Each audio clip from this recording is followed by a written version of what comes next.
Civil hospital ખાતે nursing કાઉન્સિલરના ઉપપ્રમુખ પર જીવલેણ હુમલોનો મામલો. ખટોદરા પોલીસે ગણતરીના કલાકોમાં જ આરોપીને પકડી પાડ્યો. આરોપી ચેતન સોલંકીની પોલીસે ધરપકડ કરી. અગાઉ સિવિલ હોસ્પિટલમાં કોન્ટ્રાક્ટ ડ્રાઈવર તરીકે નોકરી કરતો હતો.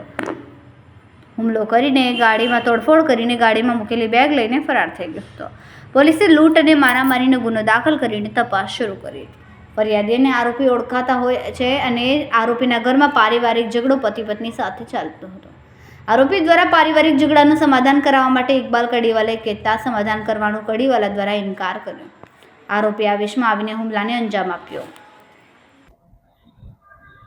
સાહેબ, નવી સિવિલ હોસ્પિટલના નર્સિંગ કાઉન્સિલરના ઉપપ્રમુખ હુમલાની ઘટના છે. શું છે વિગત અને કઈ રીતના આરોપી?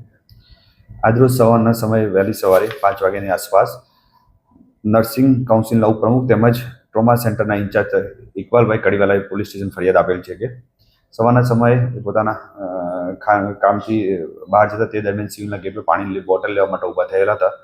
તે દરમિયાન અગાઉ કોન્ટ્રાક્ટ ડ્રાઈવર તરીકે નોકરી કરતા ચેતન નટુ સોલંકીએ તેમના ઉપર લાકડી અને ચપ્પુ લઈને હુમલો કરેલ અને ગાડીમાંથી પર્સ અને બીજો સામાન લૂંટી લીધેલ બાબતની હકીકત જણાવતા પોલીસે ગુનો દાખલ કરી અને આગળની તપાસ ચાલુ કરી છે. કારણ શું છે સર? જે આ ગુનાનો આરોપી છે ચેતન નટુ સોલંકી અગાઉ સિવિલમાં કોન્ટ્રાક્ટ ડ્રાઈવર તરીકે નોકરી કરતો હતો અને તેમજ આ કામના ફરિયાદીને ઓળખતા હોય છે. આ જે ડ્રાઈવર છે એને પોતાની પત્ની સાથે મતભેદ હોય જેની ફરિયાદ થયેલી હતી.